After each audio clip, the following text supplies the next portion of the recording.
Capítulo 3. As leis da emoção de Newton. A primeira vez que Isaac Newton levou um murro na cara, encontrava-se de pé num campo. O tio tinha estado a explicar-lhe porque é que o trigo tinha de ser plantado em filas diagonais, mas Isaac não o ouvia. Fitava o sol, perguntando-se que era feita a luz.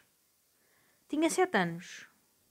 O tio bateu-lhe com as costas da mão, com tanta força que o sentido do eu de Isaac ficou temporariamente quebrado sobre o chão em que o seu corpo jazia.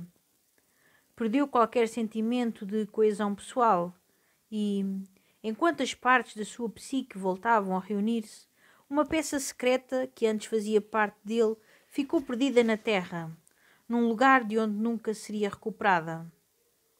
O pai de Isaac morrera antes de ele nascer e a mãe não tardou a abandoná-lo para casar com um tipo rico da aldeia mais próxima. Em resultado, Isaac passou os seus anos de formação a ser empurrado entre tios, primos e avós. Ninguém o queria especialmente. Poucos sabiam o que fazer com ele. Era um fardo. O amor chegava com dificuldade e, normalmente, nem chegava. O tio de Isaac era um bêbado sem instrução, mas sabia contar sebes e rigos nos campos. Era a sua única capacidade intelectual e, por causa disso, fazia-o provavelmente mais vezes do que era necessário. Isaac costumava acompanhá-lo nestas sessões de contagem, porque era a única ocasião em que o tio lhe prestava atenção. E, como água no deserto, a atenção era algo em que o rapaz precisava desesperadamente de se encharcar. Veio a revelar-se que o rapaz era uma espécie de prodígio. Aos 8 anos conseguia projetar a quantidade de comida necessária para sustentar os carneiros e os porcos na estação seguinte. Aos 9, calculava de cabeça hectares de trigo, cevada e batatas. Aos 10, Isaac decidira que a agricultura era estúpida e dedicou a sua atenção a calcular a trajetória exata do Sol ao longo das estações. O tio não se importava com a trajetória exata do Sol, porque isso não punha comida na mesa. Pelo menos, diretamente. Por isso bateu-lhe outra vez. A escola não serviu para melhorar as coisas. Isaac era pálido, esquelético e distraído. Faltava-lhe capacidades sociais. Interessava-se por coisas anormais como relógios de sol, planos cartesianos e determinar se a lua era mesmo uma esfera. Enquanto os outros miúdos jogavam cricket ou se perseguiam uns aos outros pelo bosque, Isaac ficava horas a observar os ribeiros e a pensar como é que a retina conseguia ver a luz. Ao longo da infância, Isaac Newton recebeu pancada após pancada, e a cada golpe, o seu cérebro crescente aprendeu a sentir uma verdade imutável, que devia haver algo de inerentemente errado nele. Caso contrário, por que é que os pais o teriam abandonado?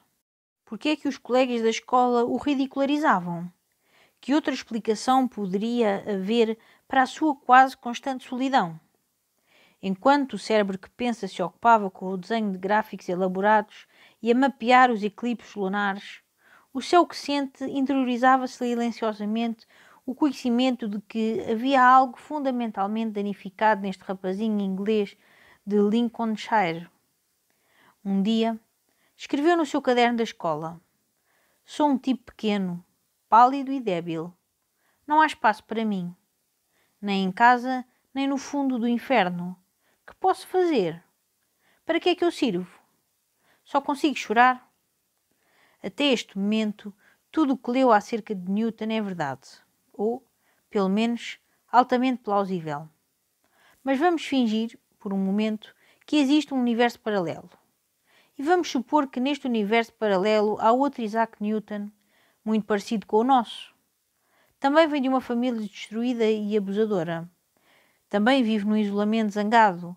E também mede e calcula prodigiosamente tudo o que encontra. Mas suponhamos que, em vez de medir e calcular obsessivamente o mundo natural externo, este Newton do universo paralelo decide medir e calcular obsessivamente o mundo interno psicológico, o mundo da mente e do coração humanos. Não é preciso muita imaginação, porque as vítimas de abuso são muitas vezes os melhores observadores da natureza humana. Para si e para mim, observar pessoas pode ser divertido num qualquer domingo no parque. Mas, para as vítimas de abuso, é uma capacidade de sobrevivência. Para eles, a violência pode irromper a qualquer momento. Por isso, desenvolvem um sentido apurado e rápido para se protegerem. Uma entoação diferente na voz de alguém, o erguer de uma sobrancelha, a profundidade de um suspiro. Tudo pode ativar o seu alarme interno. Então, imaginemos que o Newton do universo paralelo, este Newton emocional, virava a sua obsessão para as pessoas à sua volta. Mantinha cadernos, catalogando todos os comportamentos observáveis dos seus pares e da família. Escrevia sem parar, documentando cada ação, cada palavra.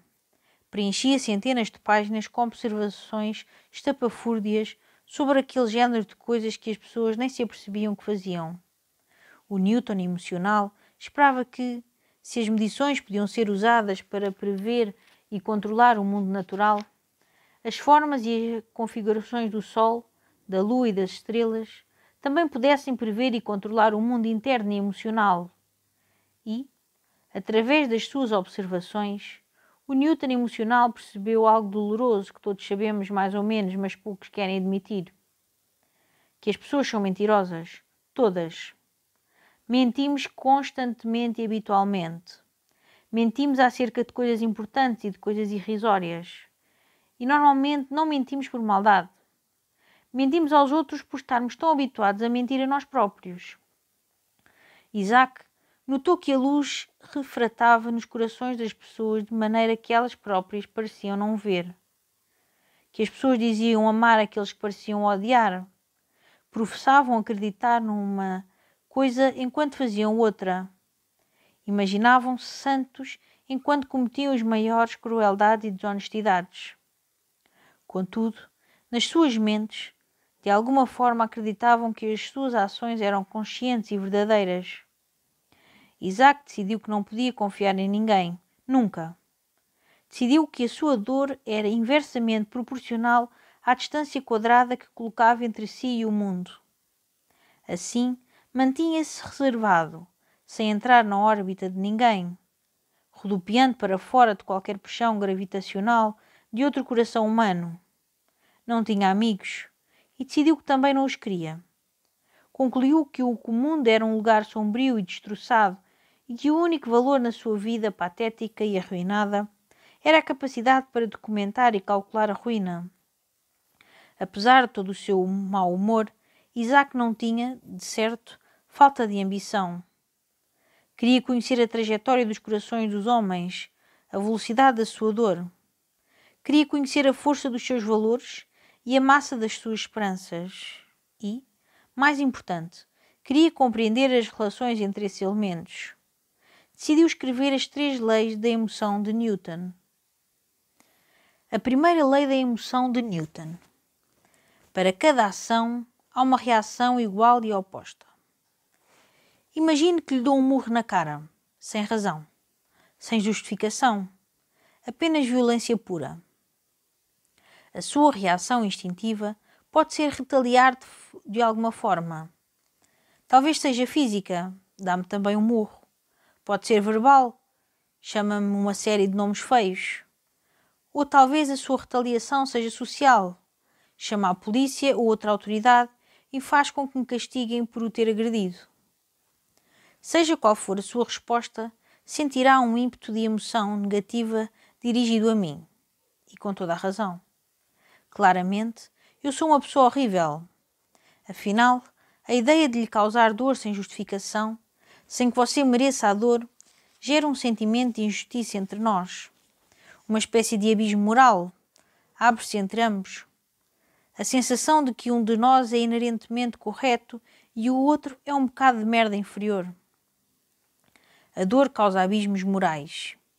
E não é só entre pessoas. Se um cão lhe morder, o seu instinto é castigá-lo. Se bater com o dedo no pé da mesa, o que faz? Grita com a maldita mesa. Se a sua casa for devastada por uma inundação, fica atolado em mágoa e furioso com Deus, o universo e a própria vida. Estes são abismos morais. Há uma sensação de que algo de errado acabou de acontecer e você, ou outra pessoa, merece ser ressarcido. Onde quer que haja dor, há sempre um sentido inerente de superioridade, inferioridade. E há sempre dor. Quando confrontados com abismos morais, desenvolvemos sempre emoções avassaladoras no sentido da igualização ou de um regresso à igualdade moral. Estes desejos de igualização assumem a forma de um sentimento de merecimento. Como eu lhe dei um murro, você sente que eu também mereço levar um murro ou ser punido de alguma forma. Este sentimento de que eu mereço dor levá-lo-á a ter emoções fortes em relação a mim. Muito provavelmente, raiva. Terá também emoções fortes em torno do sentimento de não merecer levar um murro, que não fez nada de mal e que merecia um tratamento melhor da minha parte e de todos os que o rodeiam. Estes sentimentos podem assumir a forma de tristeza, pena de si próprio ou confusão. Toda esta sensação de merecer algo é um juízo de valor que fazemos perante um abismo moral. Decidimos que uma coisa é melhor do que outra, que uma pessoa é mais íntegra do que outra, que um evento é menos desejável do que outro. Os abismos morais são o lugar onde nascem os nossos valores. Agora, vamos fingir que eu lhe peço desculpa por o esmurrar. Digo, leitor, isto foi totalmente injusto e eu excedi-me, não voltará a acontecer. E, como símbolo do meu terrível arrependimento e culpa, aqui tem, fiz-lhe um bolo. E $100. Desfrute. Finjamos também que isto, de alguma forma, o satisfaz. Aceita as minhas desculpas, o meu bolo e os $100 e sente genuinamente que está tudo bem. Agora estamos igualizados. O abismo moral que existia entre nós desapareceu. Eu compensei-o, até pode dizer que estamos empatados. Nenhum de nós é melhor ou pior pessoa do que o outro. Já nenhum de nós merece um tratamento pior ou melhor do que o outro. Estamos a operar no mesmo plano moral. Igualizar desta forma restaura a esperança. Significa que não há nada de necessariamente errado consigo ou com o mundo. Pode voltar à sua vida normal como uma sensação de autocontrolo, $100 e um bolinho. Agora, imaginemos outro cenário. Agora, em vez de lhe bater, compre-lhe uma casa. Sim, leitor, acabei de lhe comprar o raio de uma casa. Isto vai abrir outro abismo moral entre nós. Mas, em vez de um avassalador sentimento de desejo de igualizar a dor que lhe causei, o leitor vai ter um sentimento avassalador de desejo de igualizar a alegria que criei. Pode abraçar-me, dizer obrigado 100 vezes, dar-me um presente ou prometer fazer de babysitter do meu gato até à eternidade. Ou, se for uma pessoa com excelentes maneiras e com muito autocontrolo, pode até tentar recusar a minha oferta de lhe comprar uma casa porque reconhece que isso abrirá um abismo moral que nunca será capaz de ultrapassar. Poderá reconhecê-lo, dizendo-me, obrigado, mas de modo algum. Nunca teria possibilidade de o compensar. Tal como o abismo moral negativo, com o positivo vai sentir-se em dívida para comigo. Sentirá que me deve alguma coisa, que eu mereça algo de bom ou que tem de me compensar de alguma forma. Terá sentimentos intensos de gratidão e apreço na minha presença. Até pode derramar uma ou duas lágrimas de alegria. Leitor, é uma inclinação psicológica natural tentarmos igualizar abismos morais, reciprocar ações, positivo por positivo, negativo por negativo. As forças que nos impelem a preencher esses abismos são as nossas emoções. Neste sentido, cada ação exige uma reação emocional. Esta é a primeira lei da emoção de Newton. A primeira lei da emoção de Newton dita constantemente o fluxo das nossas vidas porque é o algoritmo através do qual o nosso cérebro que sente interpreta o mundo. Se um filme nos causa mais dor do que alívio, ficamos entediados ou mesmo zangados. Talvez até tentemos igualizar, pedindo a devolução do nosso dinheiro. Se a sua mãe se esquecer do seu aniversário, talvez igualize ignorando-o nos próximos 6 meses. Ou se for uma pessoa mais madura, comunica-lhe o desapontamento. Se o seu clube desportivo sofrer uma derrota estrondosa, sentir-se-á compelida a assistir a menos jogos ou a aplaudi-los menos. Se descobrir que tem um talento para o desenho, a admiração e satisfação que retira da sua competência vai inspirá-lo a investir tempo, energia, emoção e dinheiro nessa arte. Se o seu país eleger um idiota que você não suporta, sentir-se-á desligado da sua nação e governo e até de outros cidadãos. Também sentirá que lhe devem alguma coisa pelo facto de aguentar uma política horrível. A igualização está presente em todas as experiências porque a determinação de igualizar é, em si mesma, uma emoção. A tristeza é um sentimento de impotência para compensar uma perda percebida. A raiva é o desejo de igualizar força e agressão. A felicidade é sentir-se livre de dor, enquanto a culpa é o sentimento de que merece alguma dor que nunca chegou. Este desejo de igualização subjaz ao nosso sentido de justiça. Foi codificado ao longo dos tempos em regras e leis, como o clássico babilônico do rei Hammurabi, olho por olho, dente por dente. Ou a regra de ouro bíblica, faz aos outros o que gostarias que te fizessem a ti. Na biologia evolucionista chama-se altruísmo recíproco e na teoria dos jogos é a estratégia olho por olho. A primeira lei de Newton gera o nosso sentido de mortalidade. Subjaz às nossas percepções de justiça. É o princípio fundamental de todas as culturas humanas e é o sistema operativo do cérebro que sente. Enquanto o nosso cérebro que pensa cria conhecimento factual em torno da observação e da lógica, o cérebro que sente cria os nossos valores em torno das nossas experiências de dor. As experiências que nos causam dor criam um abismo moral nas nossas mentes e o nosso cérebro que sente considera essas experiências inferiores e indesejáveis. As experiências que aliviam a dor criam um abismo moral na direção oposta e o nosso cérebro que sente considera essas experiências superiores e desejáveis. Uma forma de pensar acerca disto é que o cérebro que pensa faz conexões laterais entre eventos, similaridade, contraste, causa e efeito, etc. Enquanto o cérebro que sente faz conexões hierárquicas, melhor, pior, mais desejável, menos desejável, moralmente superior, moralmente inferior. O nosso cérebro que pensa, pensa horizontalmente. Como é que estas coisas estão relacionadas? Enquanto o nosso cérebro que sente, pensa verticalmente. Qual destas coisas é melhor ou pior? O nosso cérebro que pensa decide como as coisas são e o nosso cérebro que sente decide como as coisas deviam ser. Quando temos experiências, o nosso cérebro que sente cria uma espécie de hierarquia de valor para elas. É como se tivéssemos uma enorme estante no nosso subconsciente, onde as melhores e mais importantes experiências na vida, com família, amigos, burritos, estão na prateleira de cima. E as experiências menos desejáveis, morte, imposto e indigestão, estão na do fundo. O nosso cérebro que sente toma então decisões instantâneas, simplesmente perseguindo as experiências da prateleira mais alta possível. Ambos os cérebros têm acesso à hierarquia de valores. Enquanto o cérebro que sente determina em que prateleira está uma coisa, o cérebro que pensa consegue demonstrar como certas experiências estão associadas e sugerir como a hierarquia de valores deve ser reorganizada.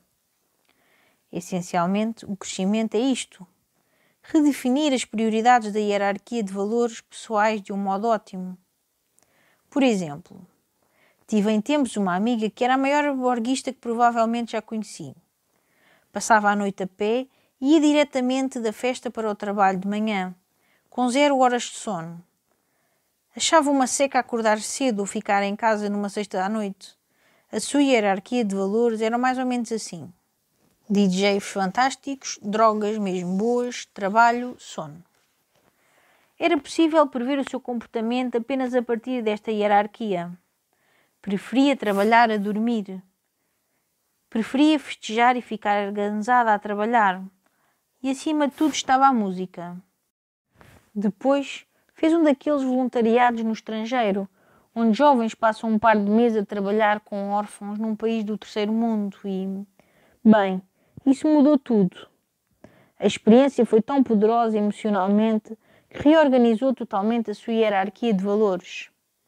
A sua hierarquia agora era algo como isto: poupar crianças a um sofrimento desnecessário, trabalho, sono, festas.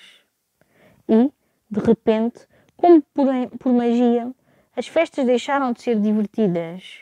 Porquê? Porque interferiam com o seu novo valor principal: ajudar crianças em sofrimento.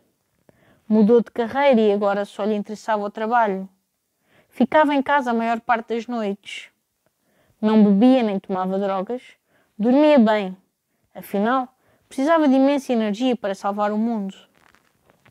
Os seus amigos das festas olhavam-na e tinham pena dela. Julgavam-na pelos seus próprios valores, que eram anteriormente também os valores dela. A pobre borguista agora tem de ir para a cama e levantar-se para trabalhar todas as manhãs. A pobre borguista não pode sair e tomar êxtase todos os fins de semana. Mas eis o que é curioso acerca das hierarquias de valor. Quando mudam, a pessoa na realidade não perde nada. A minha amiga não decidiu deixar de ir a festas por causa da sua carreira. Mas as festas deixaram de ser divertidas. Isto porque divertimento é um produto da nossa hierarquia de valores.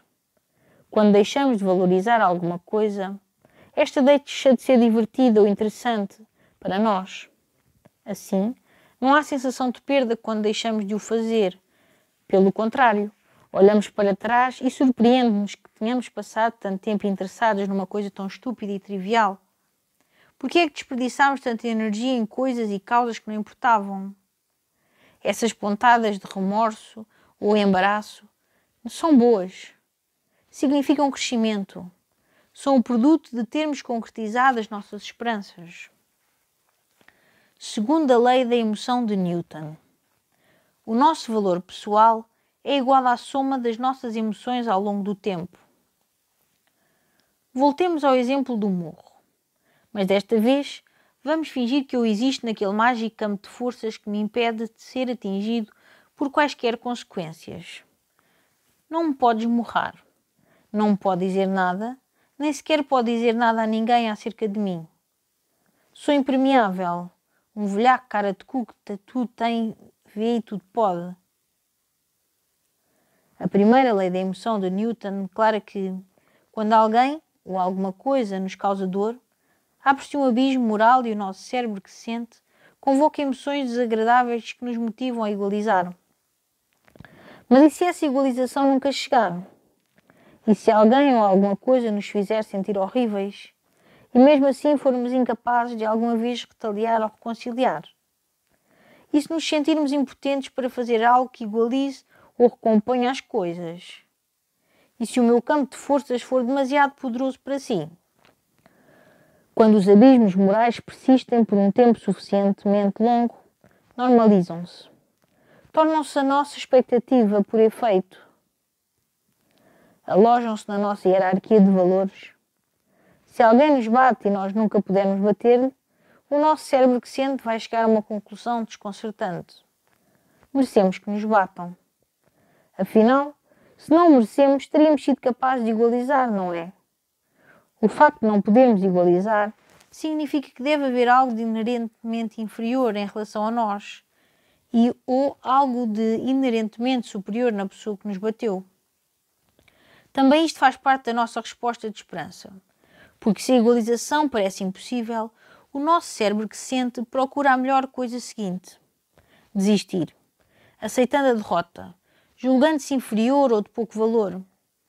Quando alguém nos faz mal, a nossa reação imediata é, em geral, ele é uma merda e eu tenho razão.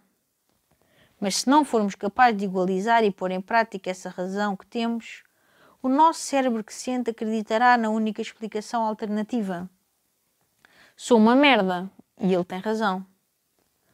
E esta rendição a abismos morais persistentes é uma parte fundamental da natureza do nosso cérebro que sente.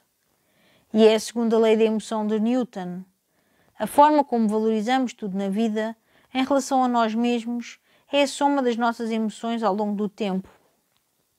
Esta rendição e aceitação de nós mesmos como inerentemente inferiores é muitas vezes referida como vergonha ou pouca autoestima. Chame-lhe o que quiser. O resultado é o mesmo. A vida dá-lhe alguns pontapés e o leitor sente-se impotente para o impedir. Assim, o seu cérebro que sente conclui que merece. Claro que o abismo moral contrário também é verdadeiro. Se recebermos uma série de coisas que não conquistamos, troféus de participação e notas escolares infracionadas e medalhas de ouro por chegar em nono lugar, nós, falsamente, começamos a acreditar que somos inerentemente superiores ao que realmente somos. Desenvolvemos, então, uma versão ilusória de alto valor pessoal, mais vulgarmente conhecida como ser uma besta. A autoestima é contextual. Se foi ridicularizado por causa dos seus óculos, o nariz estranho quando era miúdo, o seu cérebro que sente saberá que você é um inepto, mesmo que ao crescer se transforme numa brasa.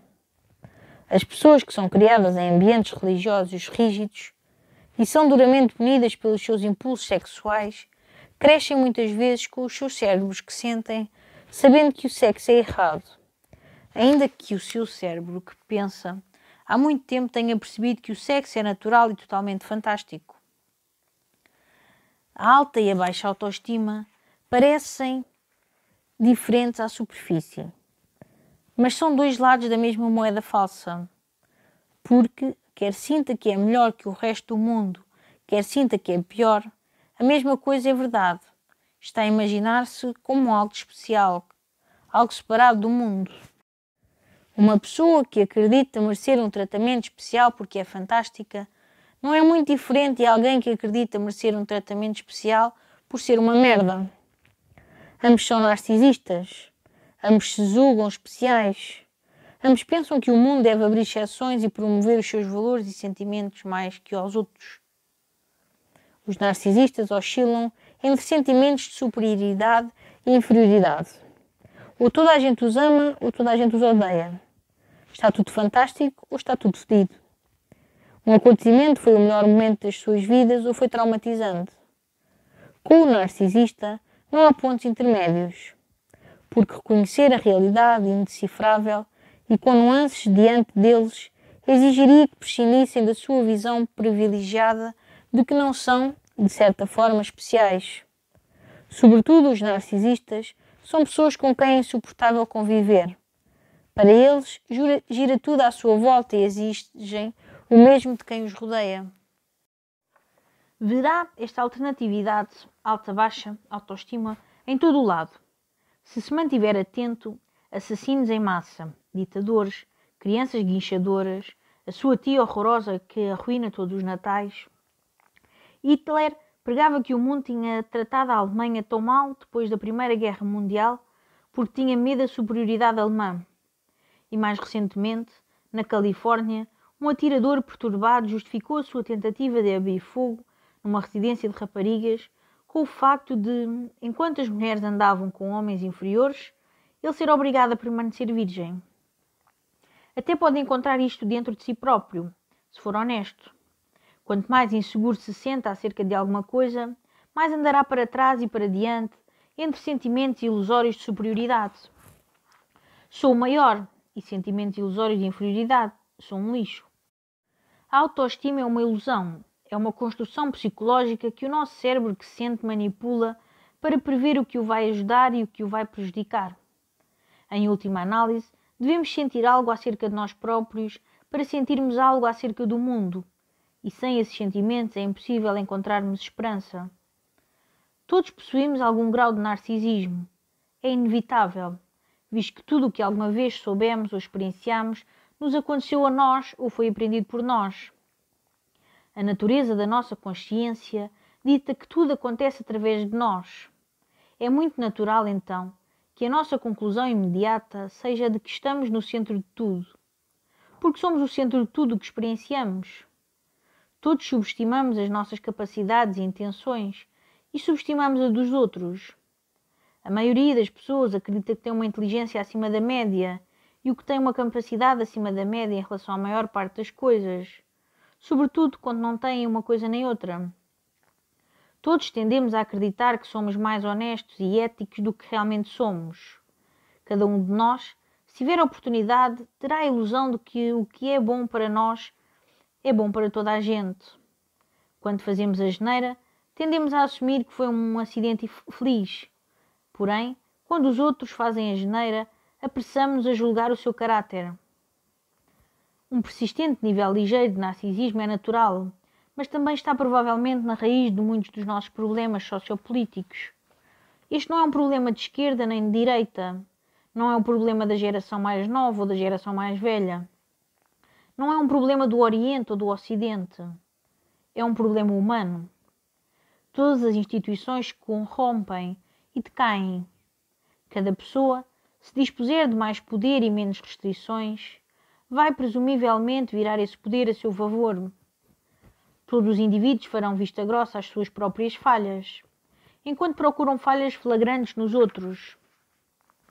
Bem-vindo à Terra, desfruta esta dia. Os nossos cérebros que sentem embrulham a realidade de forma a acreditarmos que os nossos problemas e dores são, de alguma forma, especiais e únicos no mundo, apesar de todas as evidências em contrário. Os seres humanos exigem este nível de narcisismo embutido porque o narcisismo é a nossa última linha de defesa contra a verdade desconfortável. Porque, sejamos realistas, as pessoas são uma treta e a vida é excessivamente difícil e imprevisível.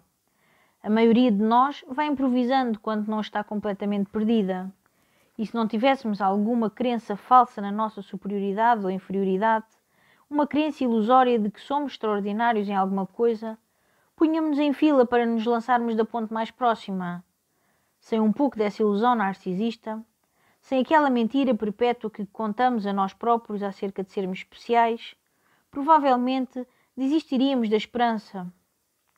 Mas o nosso narcisismo inerente acarreta um custo. Quer acreditemos que somos os piores do mundo, quer acreditemos ser os melhores do mundo. Uma coisa também é verdade. Somos separados do mundo. E é essa separação que acaba por perpetuar um sofrimento desnecessário. Terceira lei da emoção de Newton. A sua identidade continuará a ser a sua identidade até que uma nova experiência atue contra ela. Eis uma história comum para apelar às lágrimas. Rapaz trai rapariga. Rapariga fica de coração partido. Rapariga desespera. Rapaz deixa rapariga e a dor da rapariga persiste durante anos. Rapariga sente-se uma merda e, para que o seu cérebro que sente mantenha a esperança, o seu cérebro que pensa tem de escolher uma de duas explicações. Ela pode acreditar que A. Todos os rapazes são uma merda ou B. Ela é uma merda. Bem, merda. Nenhuma destas é boa opção. Ela, porém, decide escolher a opção A. Todos os rapazes são uma merda. Porque, afinal, tem de continuar a viver com si própria. Esta escolha não é feita conscientemente. Atenção. Simplesmente acontece. Avancemos alguns anos. Rapariga conhece outro rapaz. Este rapaz não é merda. De facto, é mesmo o oposto disso. É bastante fantástico e doce e preocupa-se. Preocupa-se mesmo. Mas esta rapariga está num dilema. Como é que este rapaz pode ser real? Como pode ser verdade? Afinal, ela sabe que os rapazes são todos uma merda. É verdade. Tem de ser verdade. Ela tem cicatrizes emocionais que o provam. Infelizmente, a tomada de consciência de que este rapaz não é merda é demasiado dolorosa para o cérebro que pensa da rapariga. Então ela convence de que ele é, na verdade, merda. Repara nas suas falhas mais ínfimas. Nota cada palavra errante, cada gesto mal colocado, cada toque desajeitado. Foca-se nos seus erros mais insignificantes até que eles brilham como uma luz estretoscópia na sua mente, gritando: foge, salva-te! E ela assim faz, foge. E foge da maneira mais horrível. Troca-o por outro rapaz. Afinal, os rapazes são todos uma merda. Qual é o problema de trocar um pedaço de merda por outro? Não significa nada. Rapaz fica de coração partido. rapaz desespera. A dor perdura por anos e transforma-se em vergonha. E esta vergonha deixou o rapaz numa posição difícil. Porque agora o seu cérebro que pensa tem de escolher entre A. Todas as raparigas são uma merda ou B. Ele é uma merda. Os nossos valores não são apenas coleções de sentimentos. Os nossos valores são histórias. Quando o nosso cérebro que sente alguma coisa, o nosso cérebro que pensa põe-se ao trabalho de construir uma narrativa para explicar essa coisa. Perder o emprego não é só uma treta. Você construiu uma narrativa inteira em torno disso. O filho da mãe do seu patrão fez-lhe uma patifaria depois de anos de lealdade. Você deu tudo àquela empresa. E o que recebeu em troca? As nossas narrativas são pegajosas, colam-se às nossas mentes e perduram-se nas nossas identidades, como roupas justas e molhadas. Transportamo-las connosco e definimos-nos por elas. Trocamos narrativas com outros, procurando pessoas cujas narrativas combinem com as nossas. A essas pessoas chamamos amigos, aliados, boa gente. E os que têm narrativas que contradizem as nossas, chamamos-lhes maus. As nossas narrativas acerca de nós próprios e o mundo são fundamentalmente acerca de A. O valor de alguma coisa ou de alguém e B. Se essa alguma coisa ou alguém merece esse valor. Todas as narrativas são construídas desta forma. Acontecem coisas más à pessoa ou coisa e ele ou ela ou isso não o merece. Acontecem coisas boas à pessoa ou coisa e ele, ela ou isso não o merece. Acontecem coisas boas à pessoa ou coisa e ele ou ela ou isso merece-o. Acontecem coisas más à pessoa ou coisa e ele ou ela ou isso merece-o. Todos os livros, mitos, fábulas, histórias, todo o significado humano que é comunicado e lembrado é meramente o encadeamento dessas pequenas narrativas carregadas de valor, uma após a outra, até à eternidade. Estas narrativas que inventamos para nós próprios em torno do que é importante e do que não é, o que é merecedor e o que não é, estas histórias ficam connosco e definem-nos, determinam como nos encaixamos no mundo e uns com os outros, determinam a maneira como nos sentimos uns em relação aos outros, se merecemos uma boa vida ou não, se merecemos ser amados ou não, se merecemos sucesso ou não, e determinam o que sabemos e compreendemos acerca de nós próprios.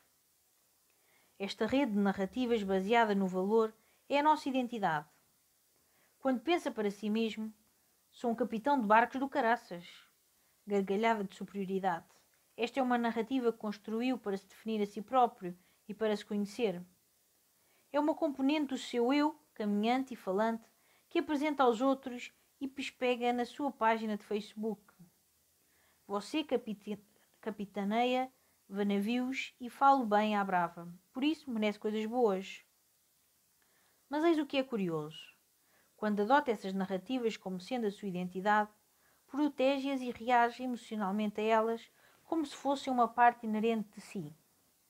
Da mesma maneira que levar um murro vai causar uma violenta reação emocional. Chegar alguém e dizer que você é um péssimo capitão de navios produzirá uma reação negativa semelhante, porque reagimos para proteger o corpo metafísico da mesma maneira que protegemos o físico.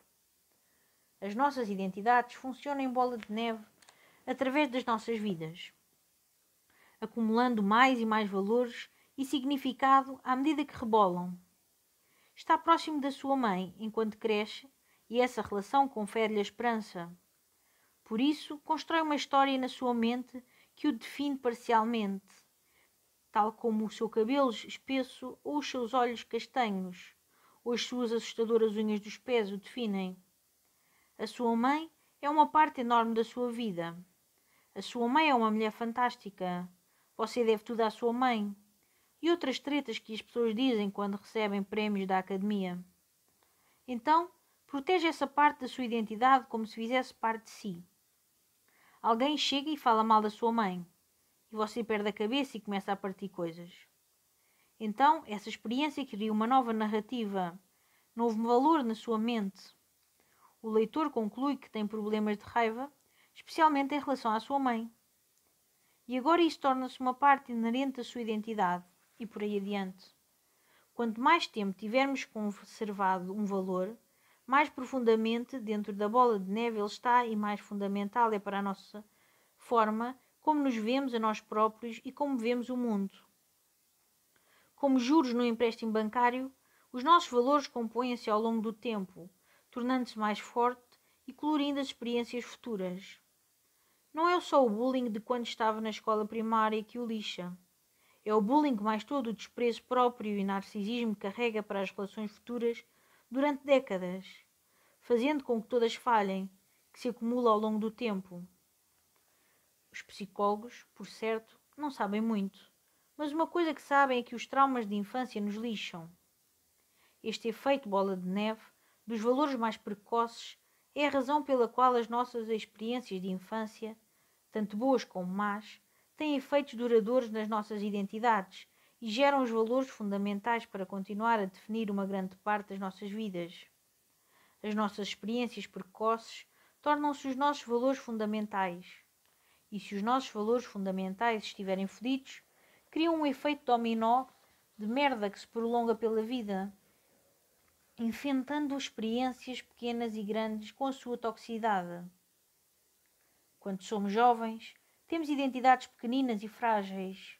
Tivemos poucas experiências, estamos completamente dependentes dos nossos cuidadores para tudo e, inevitavelmente, eles vão fazer asneira.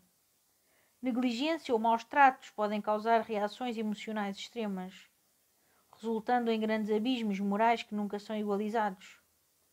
O pai vai-se embora e o seu cérebro que sente, de 3 anos, decide que não é o digno de amor. A mãe abandona-o para casar com um tipo rico. E você decide que a intimidade não existe, que ninguém é digno de confiança. Não admira que Newton fosse um tal excêntrico solitário. E o pior é que, quanto mais tempo conservamos estas narrativas, menos conscientes estamos de as ter. Tornam-se o ruído de fundo dos nossos pensamentos, a decoração interior das nossas mentes.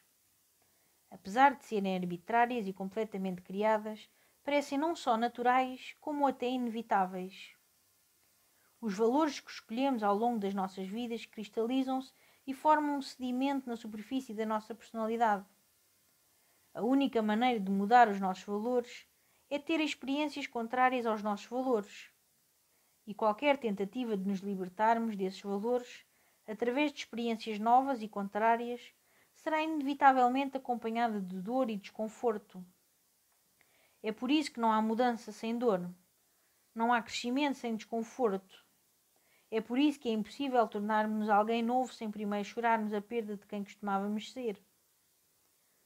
Porque, quando perdemos os nossos valores, choramos a morte dessas narrativas definidoras, como se perdêssemos uma parte de nós próprios. Porque perdemos uma parte de nós próprios. Choramos da mesma maneira que choramos a perda de um ser amado, a perda de um emprego, de uma casa, de uma comunidade, de uma crença espiritual ou uma amizade. Todas são partes definidoras e fundamentais de nós. E quando nos são arrancadas, a esperança que ofereciam à nossa vida é também arrancada. Deixam-nos expostos mais uma vez à verdade desconfortável. Há 2 maneiras de se curar, ou seja, de substituir velhos valores defeituosos por valores melhores e mais saudáveis. O primeiro é reexaminar as experiências do seu passado e reescrever as narrativas em torno delas. Espera, ele deu-me um murro porque eu sou uma pessoa horrível? Ou é que ele é uma pessoa horrível? Reexaminar as negativas das nossas vidas permite-nos ter uma segunda oportunidade. Decidir. Sabem?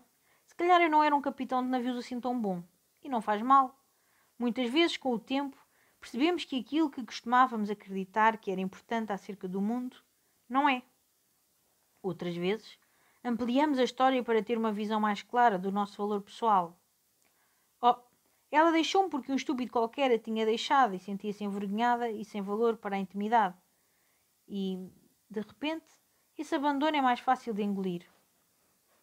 A outra forma de mudar os nossos valores é começar a escrever as narrativas do nosso futuro eu, a visualizar o que a vida seria se estivéssemos certos valores ou possuíssemos uma certa identidade.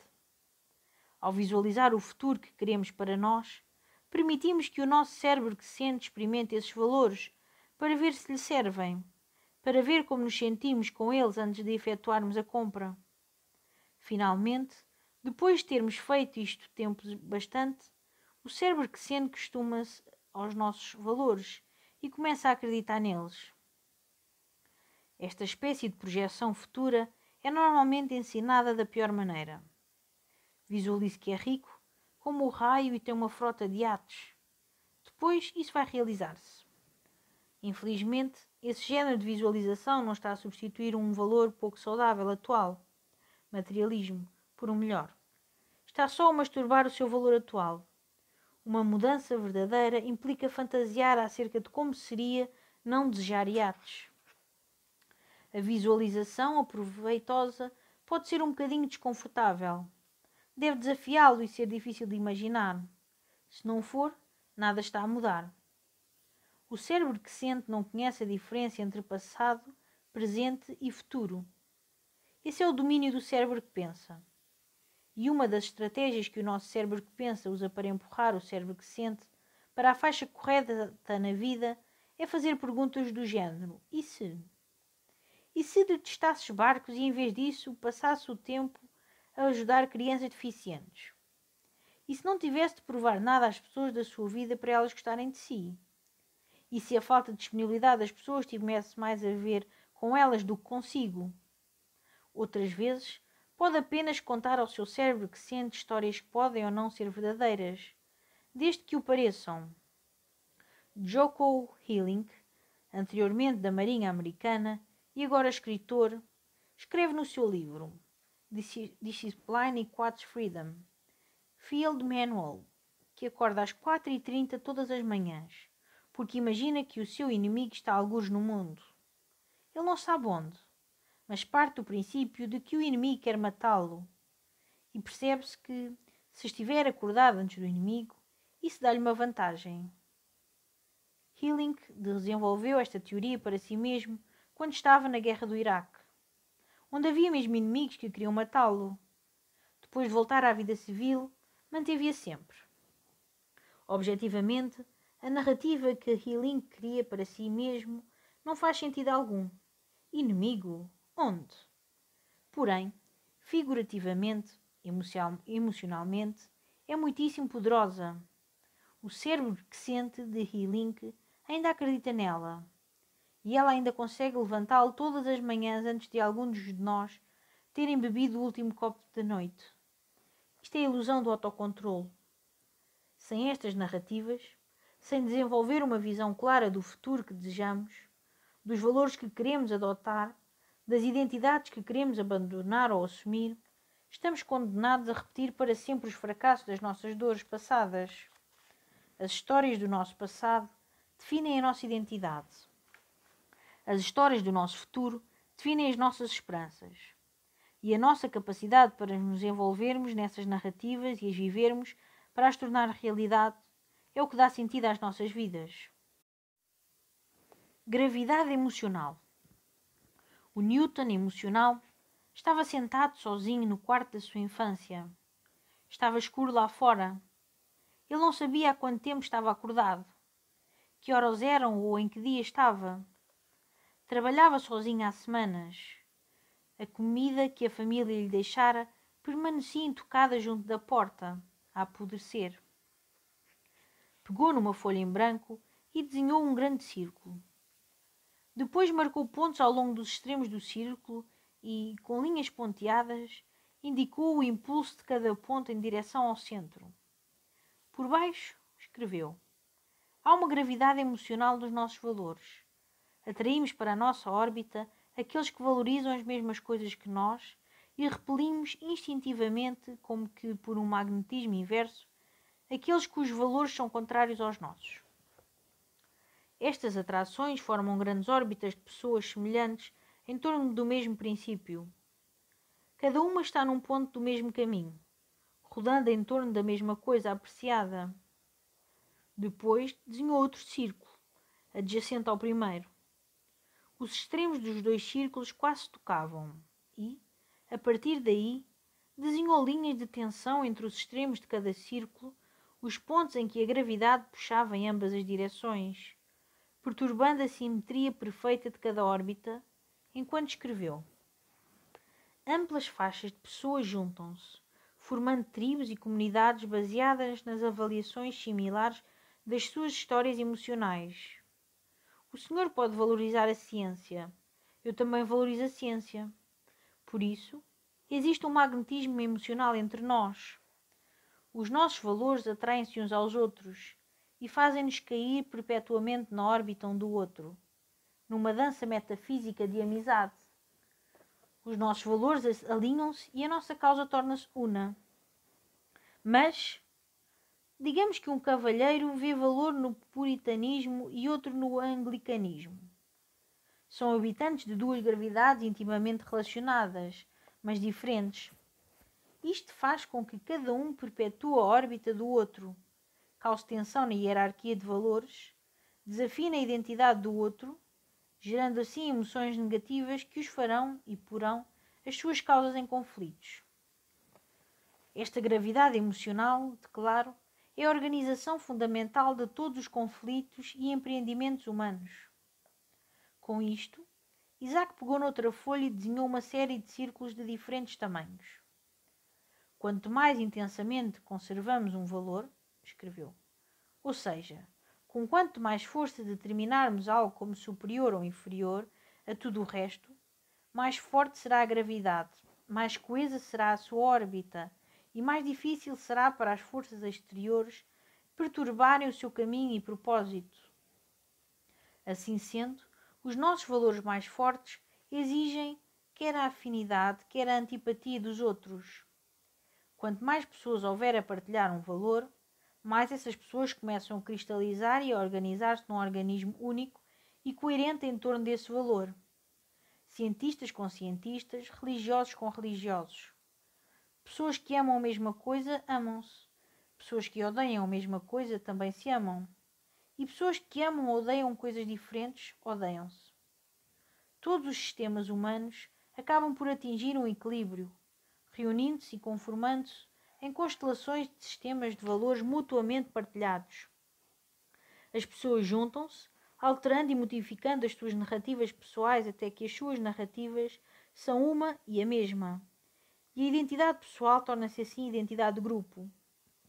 Agora, podem dizer-me, mas, meu bom Newton, não é verdade que a maior parte das pessoas valoriza as mesmas coisas? Não é verdade que a maioria das pessoas apenas quer um bocado de pão e um lugar seguro para dormir à noite? E a isso eu respondo que está correto, meu amigo. Todas as pessoas são mais parecidas do que diferentes. Em grande medida, queremos as mesmas coisas. Mas as pequenas diferenças geram emoção, e a emoção gera um sentimento de importância. Assim, acabamos por perceber as nossas diferenças como desproporcionalmente mais importantes do que as nossas similaridades. E esta é a verdadeira tragédia do homem. Estamos condenados ao conflito perpétuo devido à mais ínfima diferença. Esta teoria da gravitação emocional, a coerência e atração de valores semelhantes, explica a história dos povos. Partes diferentes do mundo têm fatores geográficos diferentes. Uma região pode ser dura e acidentada e bem defendida dos invasores. O seu povo, naturalmente, valorizará a neutralidade e o isolamento. Isto tornar-se-á então a sua identidade de grupo. Outra região pode transbordar de comida e vinho, e o seu povo valorizará a hospitalidade, as festividades e a família. Isto também se tornará a sua identidade. Outra região pode ser árida e um lugar onde é difícil viver, mas com vistas amplas que a ligam a muitas terras distantes. E o seu povo valorizará a autoridade, uma forte liderança militar e o domínio absoluto. Também isto é a sua identidade. E, tal como o indivíduo protege a sua identidade através de crenças, racionalizações e preconceitos, as comunidades, tribos e nações protegem as suas identidades da mesma maneira. Estas culturas acabam por se solidificar em nações, que depois se expandem, trazendo cada vez mais novos povos para a guarda-chuva dos nossos sistemas de valores.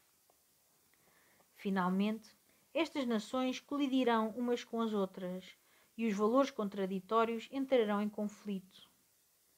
A maioria das pessoas não se valoriza acima dos seus valores culturais e grupais. Por isso, muitas pessoas estão dispostas a morrer pelos seus valores mais elevados, pela sua família, pelos seus entes queridos, pela sua nação, pelo seu Deus. E, devido a esta vontade de morrer pelos seus valores, estas colisões culturais resultarão, inevitavelmente, em guerra. A guerra não é mais do que um teste de esperança. O país ou o povo que adotou valores que maximizam melhor os recursos e esperanças da sua população será inevitavelmente o vencedor. Quanto mais uma nação conquista os povos vizinhos, mais as pessoas dessa nação conquistadora sentem que merecem dominar os outros homens, e mais verão os valores da sua nação como as verdadeiras luzes que guiam a humanidade. A supremacia desses valores vencedores perpetua-se então, e os valores ficam escritos e celebrados nas nossas histórias, e serão recontados e transmitidos para dar esperança às gerações futuras. Finalmente, quando esses valores cessem de ser eficazes, abrir-se-ão aos valores de outra nação mais nova e a história continuará, desenrolando-se uma nova era. Esta, declaro, é a forma do progresso. Newton acabou de escrever. Colocou a sua teoria da gravitação emocional na mesma pilha em que estavam as suas 3 leis da emoção e depois teve-se a refletir nas suas descobertas. E, naquele momento silencioso e escuro, Isaac Newton olhou os círculos na página e percebeu algo de perturbador. Ele não tinha órbita. Ao longo de anos de trauma e fracasso social, separara-se voluntariamente de tudo e de todos, como uma estrela solitária movendo-se na sua trajetória, sem obstrução nem a influência da atração gravitacional de qualquer sistema. Percebeu que não valorizava ninguém, nem mesmo ele próprio, e isto deu-lhe uma sensação avassaladora de solidão e mágoa, porque grau algum de lógica e de cálculo podia alguma vez compensar o desespero mortificante da luta infindável do cérebro, que sente por encontrar esperança neste mundo. Adorava dizer-lhe que o Newton do universo paralelo, ou o Newton emocional, ultrapassou essa tristeza e solidão. Adorava dizer-lhe que ele aprendeu a valorizar-se a si e aos outros, mas, tal como o Isaac Newton do nosso universo, o Newton do universo paralelo passaria o resto dos seus dias sozinho, rabugento e infeliz. As questões a que ambos os Newtons responderam nesse verão de 1665 tinham deixado cientistas e filósofos atónitos durante gerações. Contudo, numa questão de poucos meses, este rapaz de 25 anos, mal-humorado e antissocial, revelara o mistério, decifrara o código, e ali, nas fronteiras da descoberta intelectual, ele atirou as suas descobertas para um canto úmido e esquecido de um estúdio atravancado, numa remota aldeia isolada, a um dia de viagem de Londres para norte. E ali permaneceriam as suas descobertas escondidas do mundo acumulado de pó.